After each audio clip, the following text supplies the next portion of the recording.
Bienvenidas y bienvenidos a su podcast Reflexiones Jurídicas, segunda temporada. Esta es una producción del Poder Judicial del Estado de Guanajuato por parte de su Escuela de Estudios e Investigación Judicial. Este es un espacio de análisis y reflexión acerca de los temas jurídicos más importantes y de mayor impacto social, abordados por expertas y expertos en la materia, tanto del ámbito académico como jurídico, por lo que las opiniones, expresiones y comentarios emitidos son responsabilidad exclusiva de las personas que lo realizan. Escuchemos el siguiente episodio. Hola, ¿qué tal? Buenas tardes a todos y a todas quienes nos sintonizan.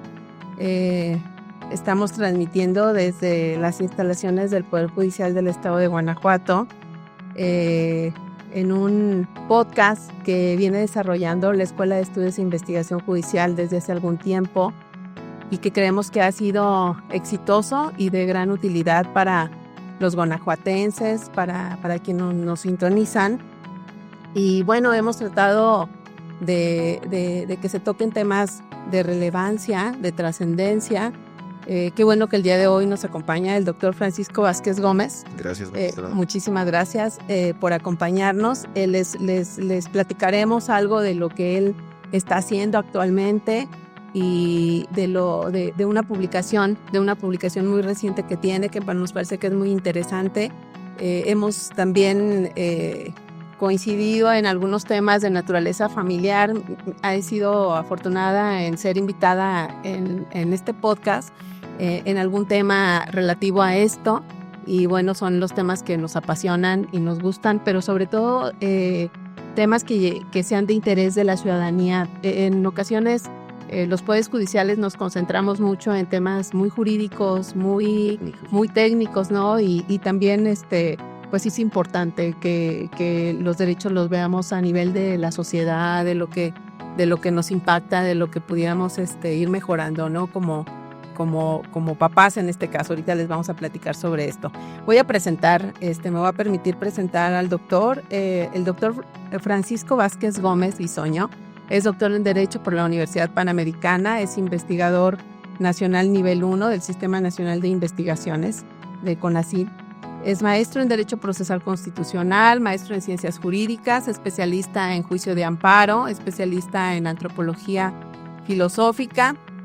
Ha impartido cátedras de Teoría Constitucional y Derecho Constitucional Mexicano durante los últimos 17 años en la Facultad de Derecho de la Universidad Panamericana, campus de la Ciudad de México, ¿verdad? Correcto. Sí. Actualmente es secretario académico en dicha facultad y bueno, es coautor, libros como Bioética y Aborto, Por una cultura de la vida, La defensa del núcleo intangible de la Constitución, El matrimonio y la Suprema Corte, Crisis constitucionales, El control de convencionalidad hacia una teoría de la argumentación convencional, El decálogo del jurista contemporáneo, el federalismo dúctil. Bueno, doctor, es usted escritor, ¿no? Le fascina esto. Muchas gracias por venir al Poder Judicial de Guanajuato. Sé que hoy tiene clases en el doctorado. Estamos muy contentos de que forme parte del equipo de catedráticos de la Escuela de Estudios e Investigación Judicial. Y bueno, bienvenido. Bienvenido. Muchas gracias. Muy contento de estar aquí y pues agradezco a la Escuela Judicial, ¿no? No solamente la invitación a las clases, sino que pues ahora tengamos la oportunidad justamente de dirigirnos a los padres, a las madres, del tema que vamos a hablar, que es justamente los derechos y deberes que tenemos como papás, como mamás. Y bueno, pues es un tema que creo que a todos nos convoca. Sí. No solamente a los que somos padres en primerísimo lugar, sino pues a todos aquellos que eventualmente como proyecto de vida tengan esa idea, ¿no? Esa aspiración, ¿no? Convertirse en papás y mamás. Pues qué mejor que conocer, digamos, a ras de piso cuáles son nuestros derechos, cuáles son nuestros deberes en ese ámbito. Muy bien, pues vamos a concentrarnos en este tema. Al auditorio les platicamos que el doctor tiene una publicación que se denomina Mis derechos y deberes como padre y madre. Es una guía para la protección y defensa de los derechos parentales y nos llama mucho la atención que esté dedicándose un espacio en sus actividades para publicar sobre esto que es muy importante, es muy trascendente. Entonces estamos invitando aquí a todos los papás y mamás a que escuchen este podcast, a que les digan a sus compadres, a sus amigos, a sus hijos, a sus nietos que lo escuchen, ojalá que les guste. Y creo que para poder abrir, no sé si le parece, doctor, me gustaría preguntar desde ¿por qué pensó usted que este sería un buen tema?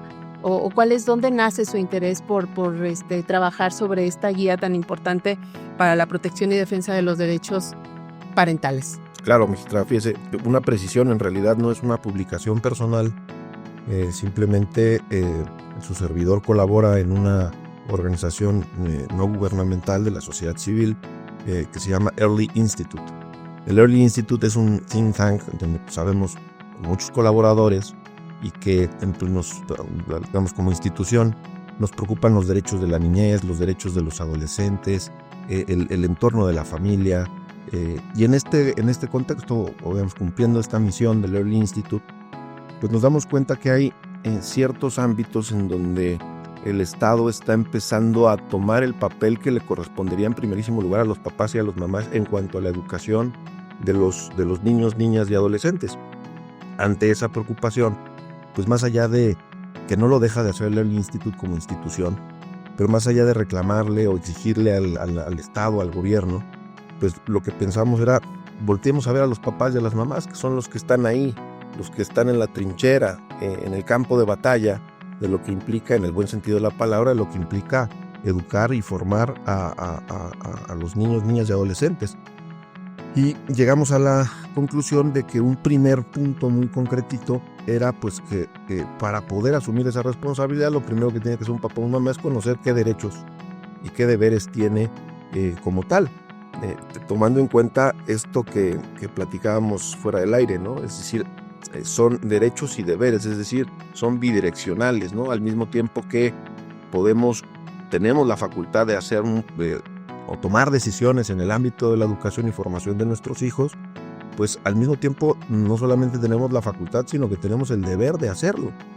Si el Estado está empezando a asumir ciertas pautas o ciertos roles que le corresponderían, como decíamos, en primer lugar a los papás y a las mamás, pues a lo mejor es por inacción, por desconocimiento, ¿no? Entonces, intenta la guía para la protección y defensa de los derechos parentales, pues ser un documento muy sencillo, que dicho sea de paso está descargable para que todos lo puedan consultar.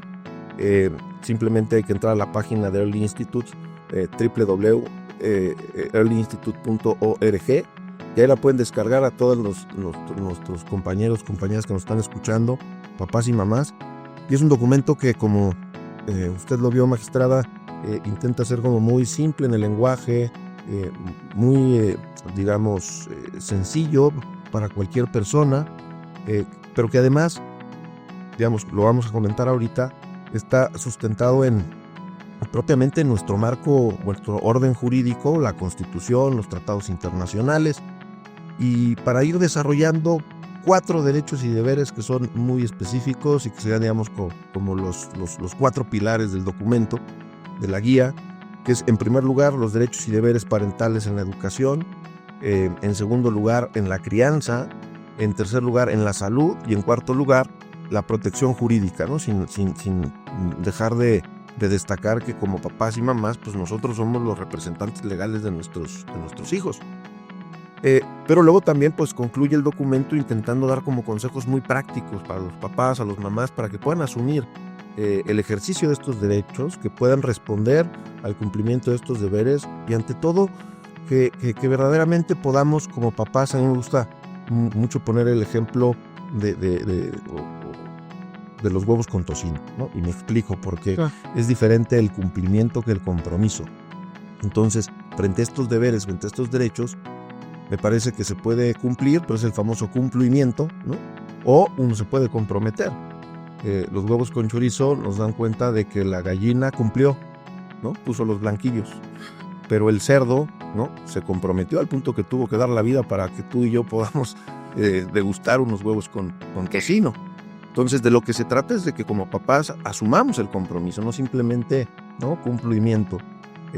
Pues de eso se trata la guía, de acercarle un documento muy sencillo a los papás y a las mamás para que se den cuenta qué es lo que podemos hacer, qué es lo que debemos hacer, y pues que asumamos con compromiso el proyecto de vida que tienen nuestros hijos, porque al final del día depende de lo que aprendan, de lo que hagan, de lo que dejen de hacer ahora como niñas, niños y adolescentes, lo que pasado mañana va a impactar el desarrollo de su vida.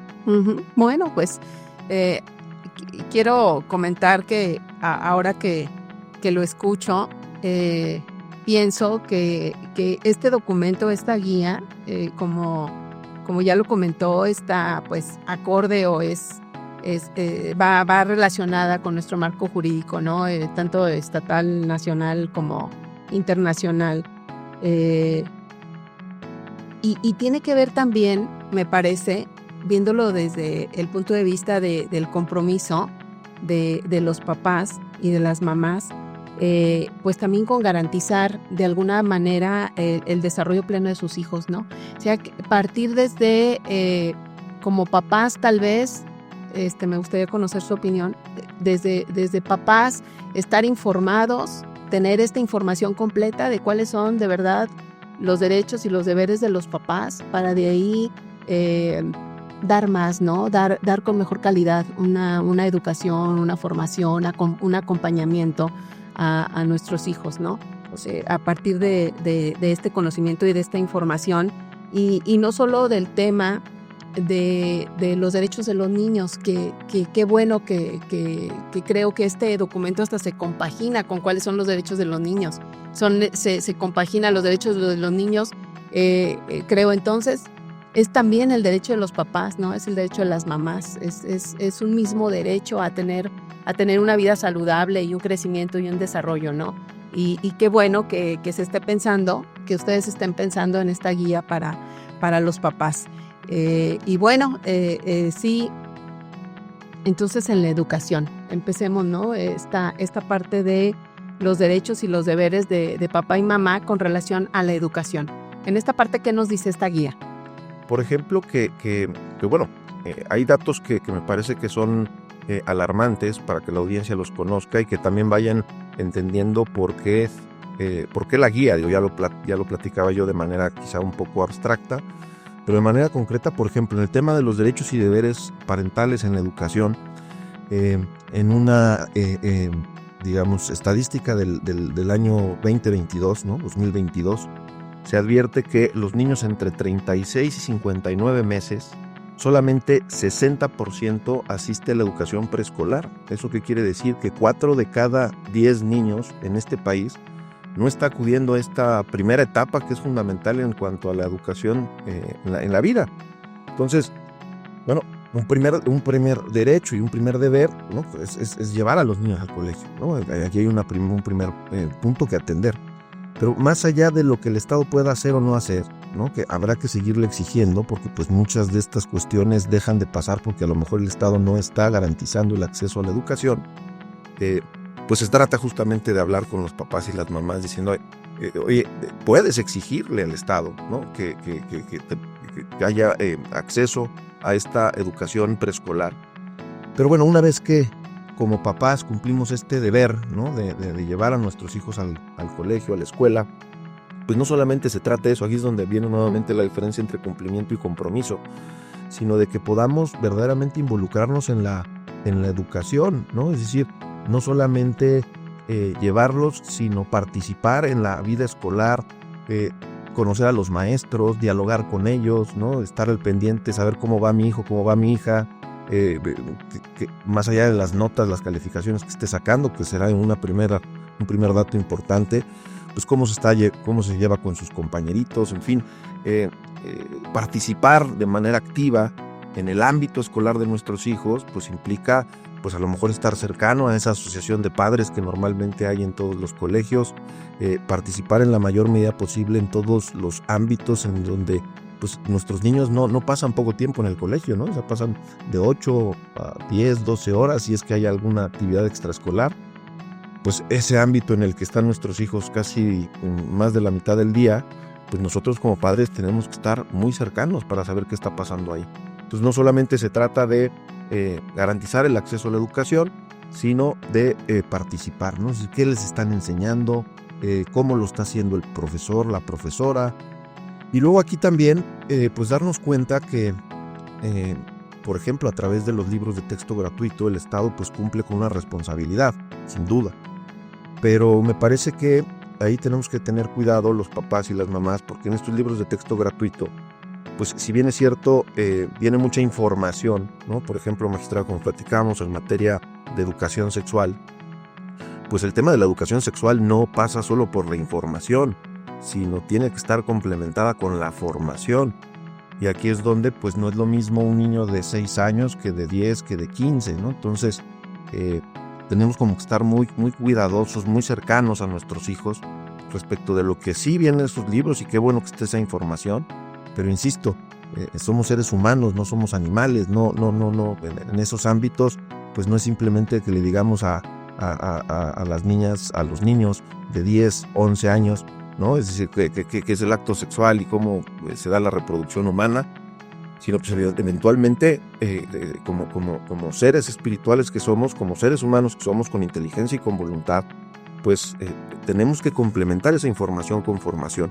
Y ahí es donde no sé qué tanto lo estén haciendo las escuelas, ¿no? A nivel general, e insisto, más allá de exigirle al Estado, es voltear a ver a los papás, a las mamás. Oye, date cuenta de lo que le están informando a tus hijos, pues entonces tú cierra la pinza como papá y mamá, para que esa información no se quede solo en información, sino que haya una verdadera formación en ese ámbito que es fundamental para los niños, atendiendo a su nivel de madurez, a su edad, y eso es lo que yo no sé qué tanto el Estado esté calibrando de manera correcta. Entonces, bueno, pues nosotros como papás tenemos que estar ahí. ¿Qué tanto nos involucramos como papás y mamás, no? ¿Qué tanto nos involucramos en los libros de texto, en las clases, en las escuelas?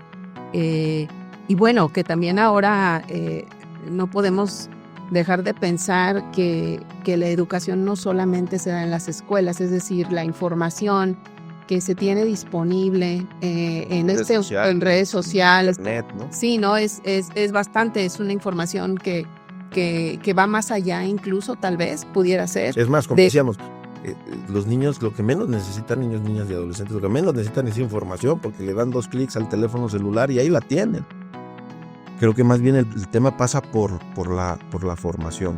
Y eso es propiamente lo que intenta la guía, es lo que intenta el Learning Institute, ¿no? De ir cuidando, porque nos preocupa, magistrada, o un tema que se ha venido desarrollando jurisprudencialmente, ¿no? Sobre todo en la Suprema Corte de Justicia, que es el famoso principio de autonomía progresiva.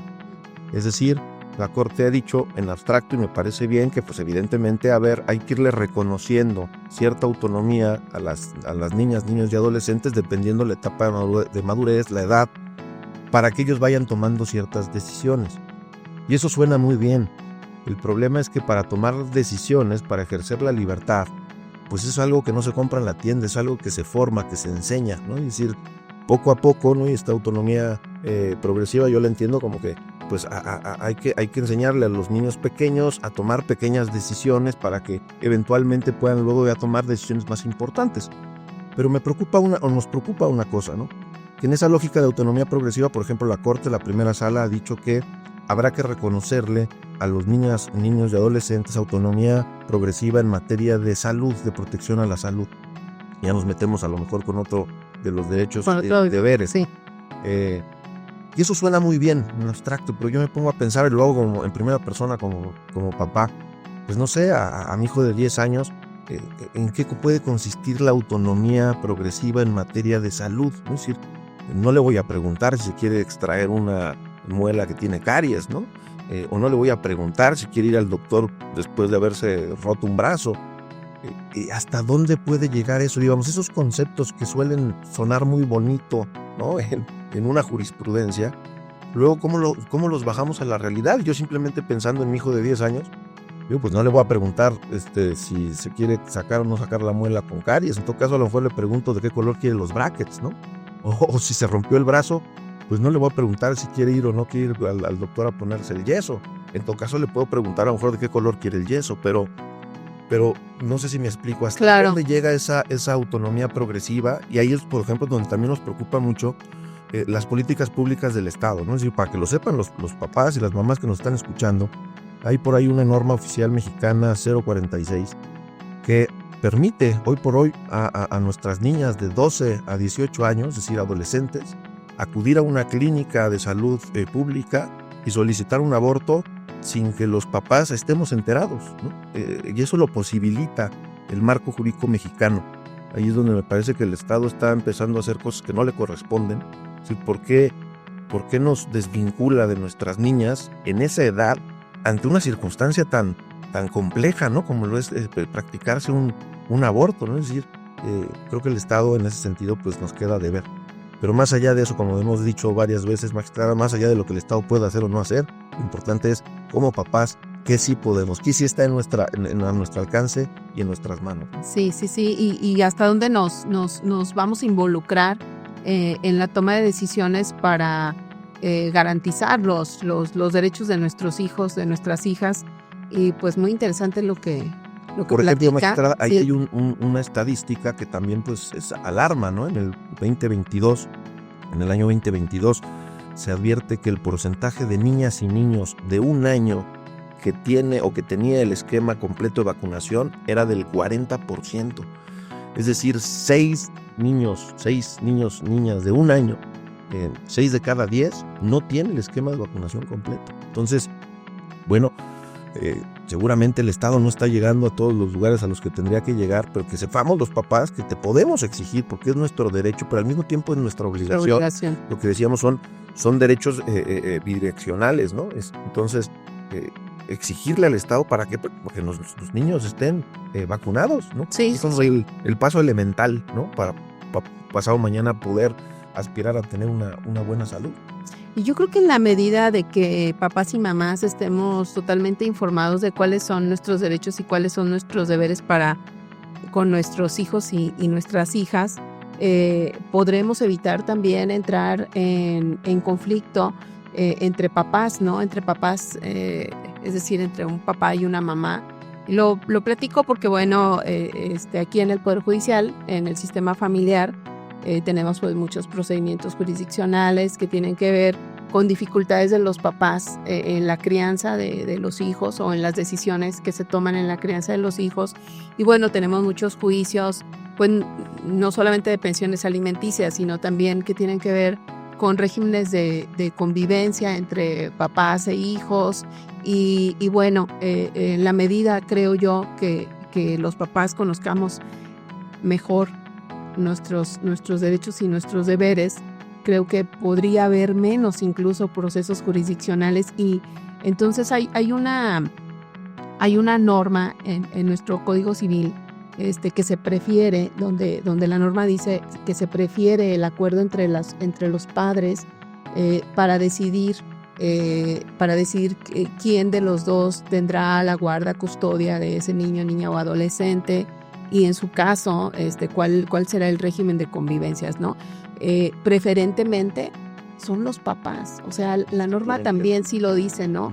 Pero hasta dónde de repente llegan los conflictos familiares y se delega en el Estado la decisión de ciertas cosas, ¿no? Entendemos que esto no es en todos los casos, afortunadamente, que son tal vez un grupo de familias, un número de familias que no logra resolver de alguna manera sus diferencias entre papá y mamá, y que acuden a los juzgados a ser apoyados por una persona juzgadora, pero claro, con esta idea siempre de que sean ellos los primeros quienes puedan decidir qué es lo mejor para sus hijos en un juicio donde se involucran derechos de niños, niñas y adolescentes.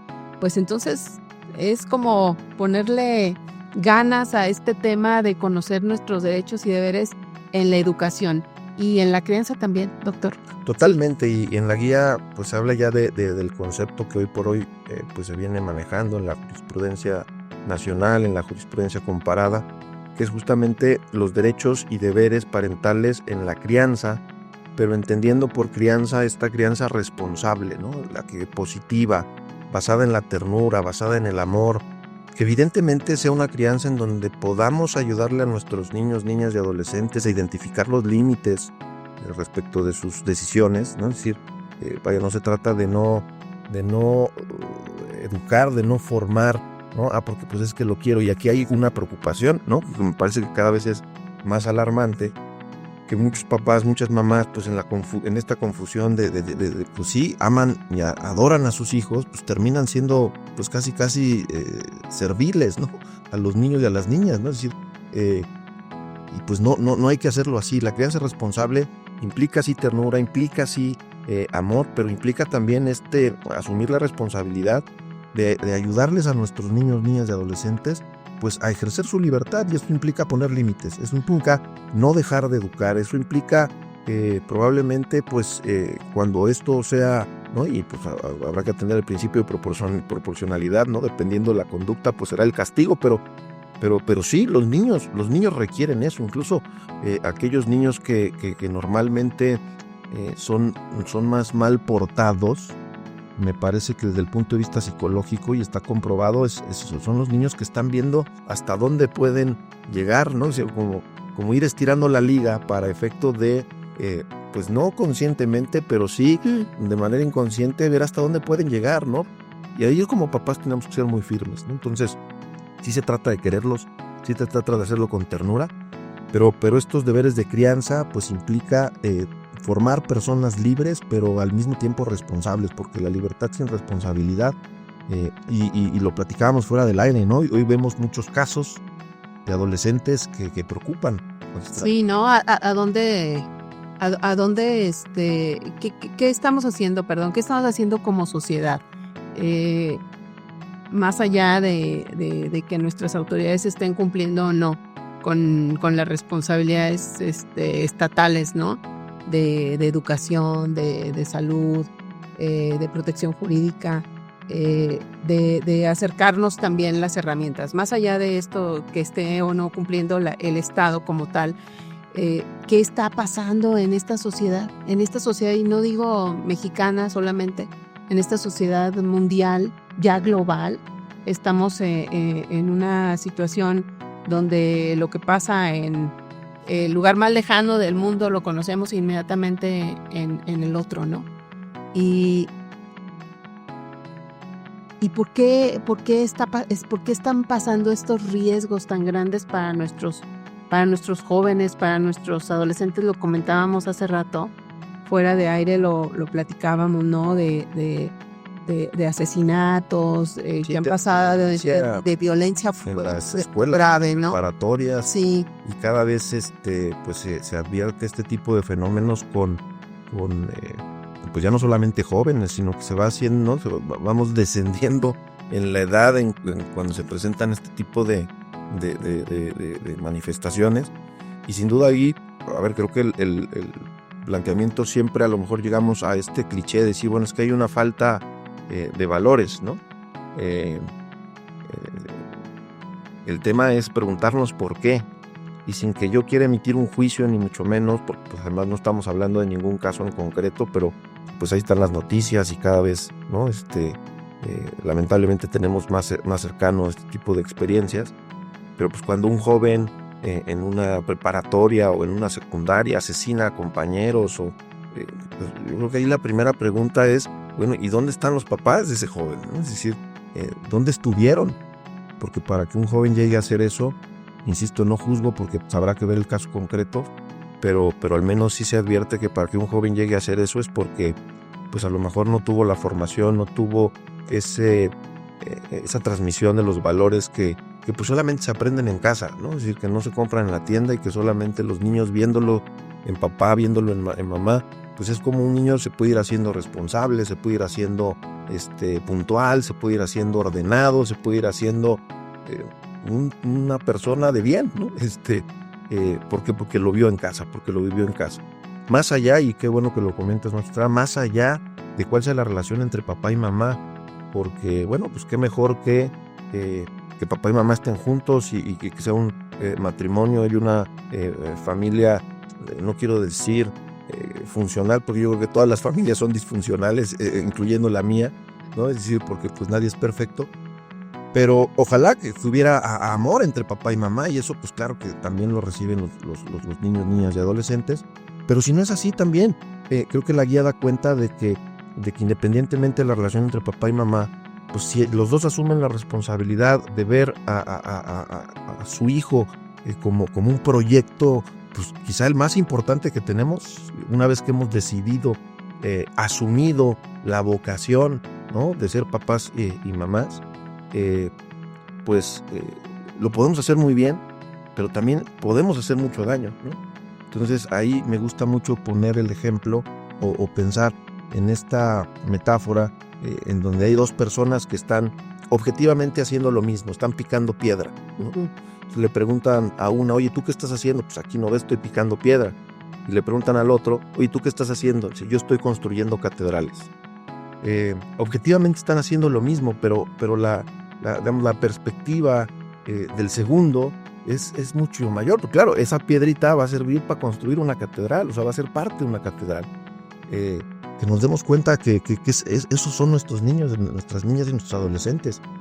Si nosotros asumimos nuestra responsabilidad pensando en que pasado mañana lo que hagamos o dejemos de hacer va a impactar para bien o para mal de esos seres humanos a quienes queremos tanto, pues creo que podemos ser un poquito más conscientes y oye, pues hay que picar esa piedra lo más bonito que podamos, ¿no? Porque pasado mañana eso puede ser parte de una catedral.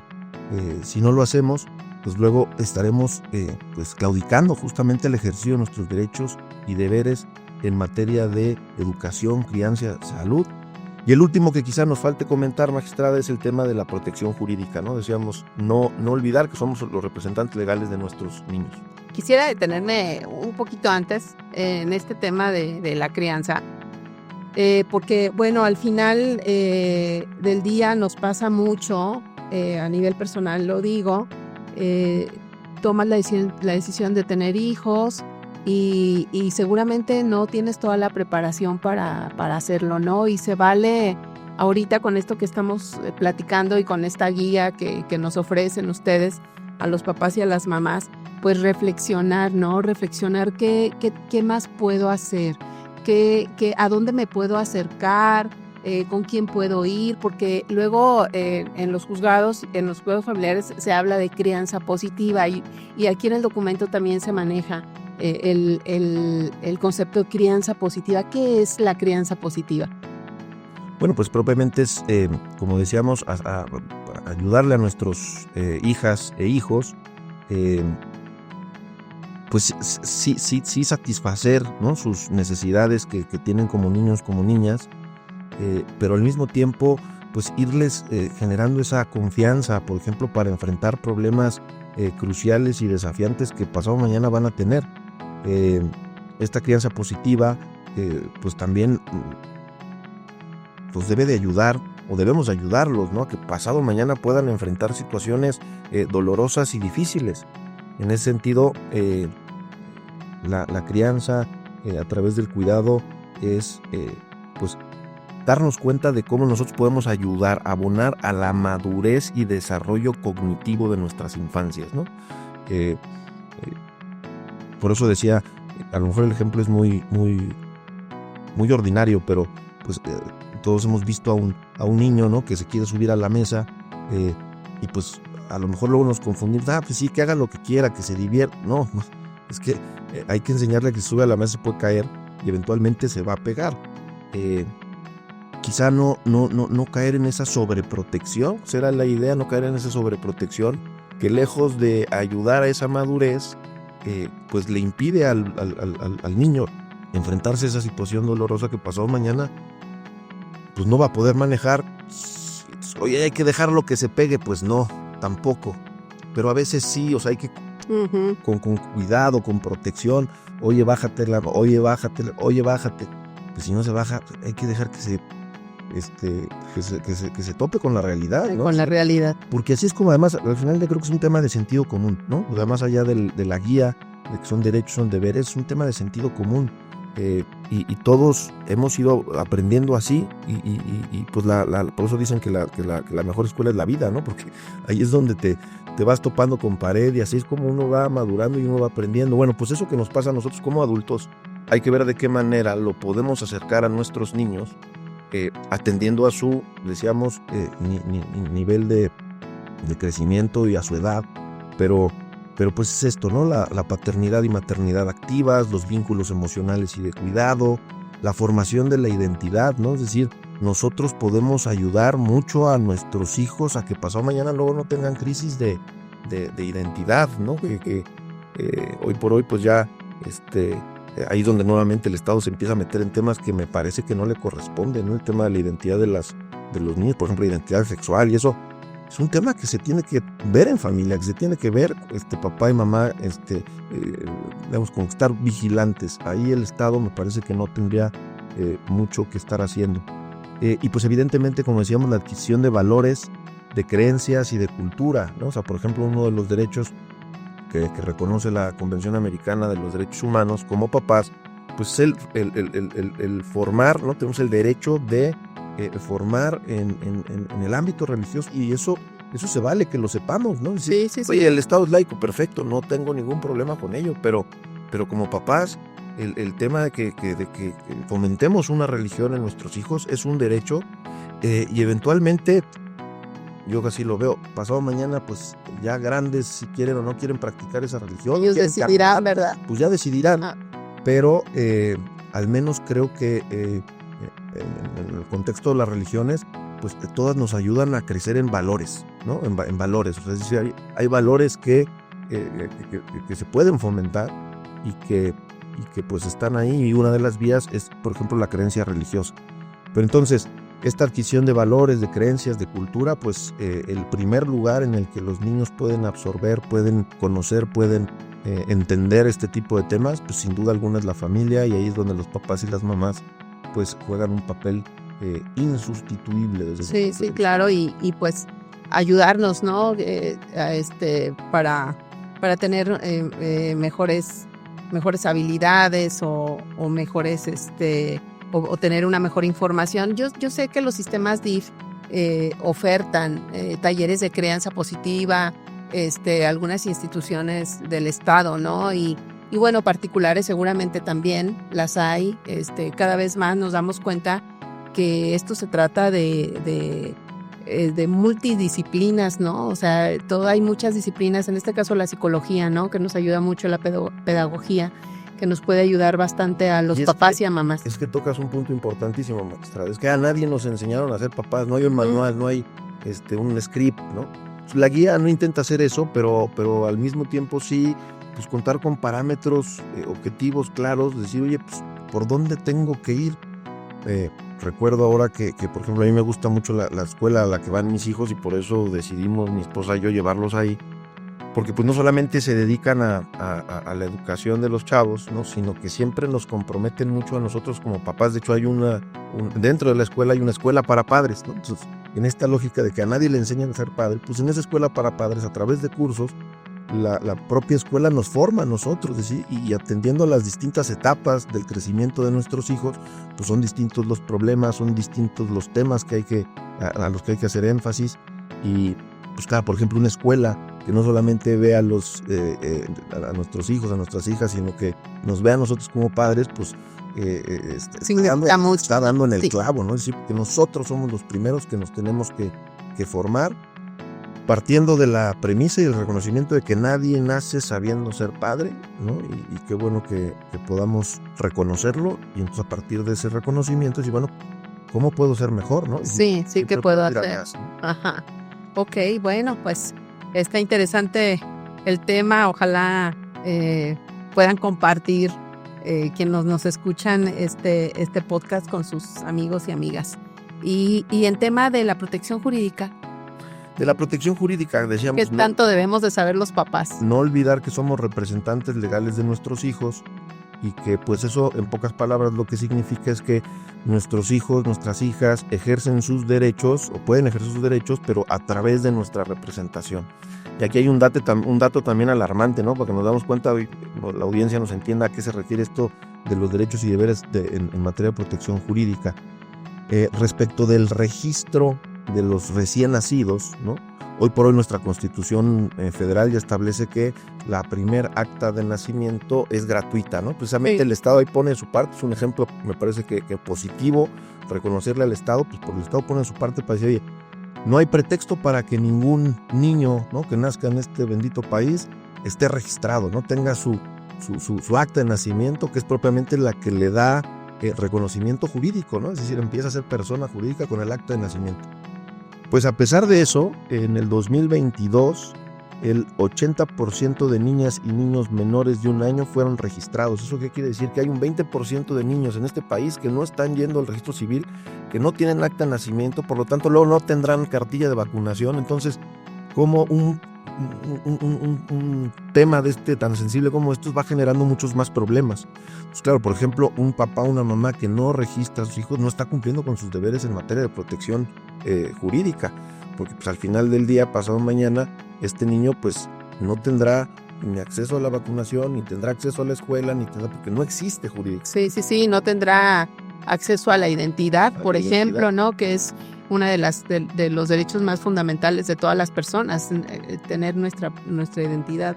Entonces, bueno, sí es alarmante ese 20%. Sin duda, y en ese sentido, pues también darnos cuenta que como representantes legales somos nosotros los que tenemos que tomar las decisiones respecto a nuestras niñas, niños y adolescentes, nadie más. Nos damos cuenta que, pues como el ser humano es integral, pues estos derechos, si bien es cierto, se pueden clasificar en estos 4, forman parte de un todo, ¿no? Es lo que decimos, magistrada, cuando hablamos de que los derechos humanos son indivisibles, son interdependientes, ¿no? Es decir, el tema de la protección civil tiene que ver con la educación tiene que ver con la salud tiene que ver con la crianza, y todo está interrelacionado. Sí, están interrelacionados todos estos derechos que además están bien especificados en nuestra legislación. O sea, yo creo que la protección jurídica viene muy bien establecida. Hablamos ahorita a tocar el tema de las actas de nacimiento, y bueno, yo recuerdo que nuestro Código Civil, por ejemplo, habla incluso de multas, claro, por no registrar a tiempo en un plazo que se marca para el registro como obligatorio. Y aquí no solamente están obligados los papás, que bueno, lo estamos, ¿no? También los médicos. También los médicos están obligados, ¿no? Y el Estado tiene que hacer también en este pedacito de amplios derechos, pues poner todo su empeño, porque el acta de nacimiento sí es trascendental para el inicio de la vida de una criatura, ¿no? Así es.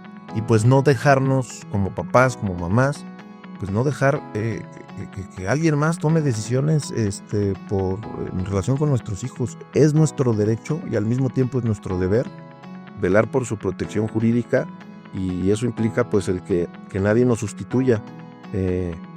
No solamente pienso en el Estado, sino pienso en terceras personas que luego pues hacen mucho daño involucrándose con los niños. O sea, nosotros asumamos nuestra responsabilidad, nuestro papel. Como decía, se trata más de compromiso que de cumplimiento. Y pues la guía, reitero, magistrada, la pueden descargar todos nuestros amigos que nos ven, que nos escuchan, en www.earlyinstitute.org. Ahí está descargable. Es un documento muy sencillo que tiene como objetivo dar a conocer de manera clara y útil cuáles son, dónde se encuentran y cómo funcionan los derechos y deberes de los padres en México, que están propiamente reconocidos en nuestro marco jurídico nacional e internacional.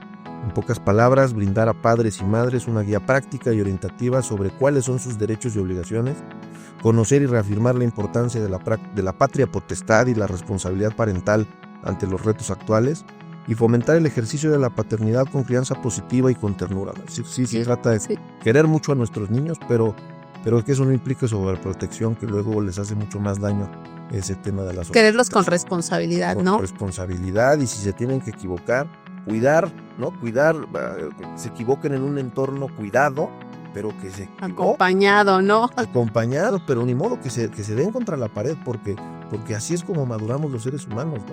Sí, y que nos cuesta trabajo como papás hacerlo, ¿no? Nos cuesta mucho trabajo pensar que nuestro hijo tendrá un fracaso en X, hasta incluso en un examen, ¿no? Hoy lo que yo veo, magistrada, bueno, como profesor doy clases en la universidad, entonces lo que mucho advierto ya en los jóvenes, estoy hablando de 18, 19 años, es esta digamos, falta de capacidad ante la frustración, ¿no? Es decir, no.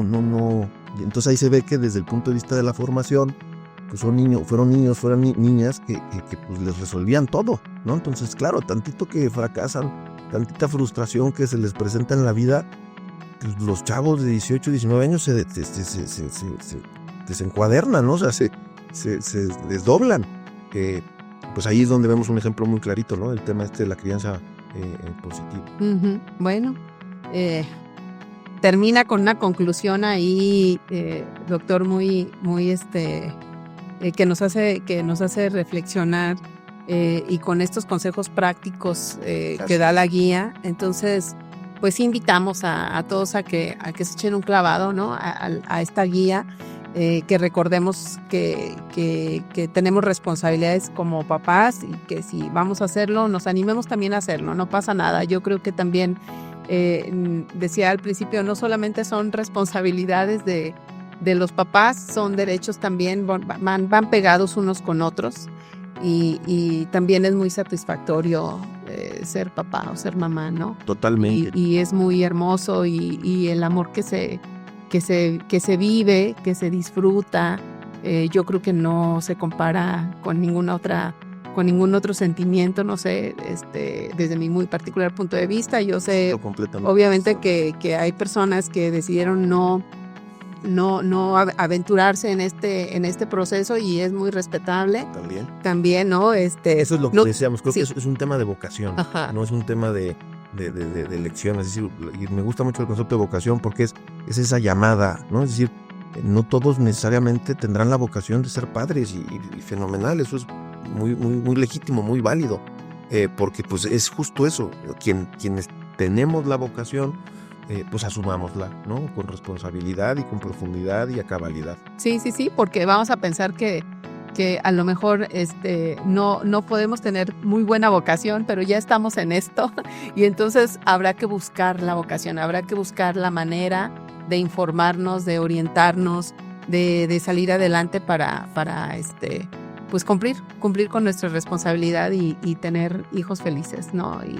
Y adultos después responsables, buenos ciudadanos, cumplan sus acuerdos, que sean honestos. Para que sean honestos. Es decir, todo esto que estamos viendo como sociedad, ¿no? Que decíamos, esta crisis de valores, me parece que no sé, es multifactorial. No quiero ser tampoco obtuso en el análisis, pero un elemento fundamental es justamente esa formación que las niñas y niños y adolescentes reciben o no reciben en casa.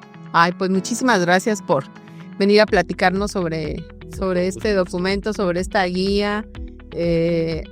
Queremos agradecerle infinitamente el que esté aquí con nosotros, que venga hoy también a dar clases aquí en la Escuela de Estudios e Investigación Judicial, que le ponga muchos límites a sus alumnos también, no se crea. No, ya están grandes. Ya están grandes y son abogados y abogadas muy buenos. Listas, ¿no? Ahora un grupo de puras mujeres. Puras mujeres. Ok, excelente. Entonces seguramente le va a ir muy bien, porque las mujeres somos bien entronas muy bien. a la hora de estudiar y de enfocarnos en nuestra profesión. Pero bueno, muchísimas gracias, muchísimas gracias. Gracias a ustedes. Agradecemos a todos los que nos escuchan, a los que nos escucharon. El Poder Judicial del Estado de Guanajuato está muy interesado en el acercamiento a las familias mexicanas, en el acercamiento a las familias guanajuatenses, en que cada vez tengamos más herramientas para que niños, niñas y adolescentes estén mejor y vayan mejor, y encontremos entonces adultos mejores, seamos mejores adultos, ¿no? En base a esto. Pues muchísimas gracias. Gracias. Maestrada, gracias. Estamos aquí pronto, ojalá nos veamos. Que tengan buena tarde. Hasta luego. De esta manera hemos concluido esta emisión de su podcast Reflexiones Jurídicas. Les invitamos a la siguiente emisión, y de igual manera les recordamos que nos pueden seguir a través de nuestras redes sociales y portal oficial. Poder Judicial del Estado de Guanajuato, justicia accesible y a la vanguardia. Muchas gracias por acompañarnos y hasta la próxima.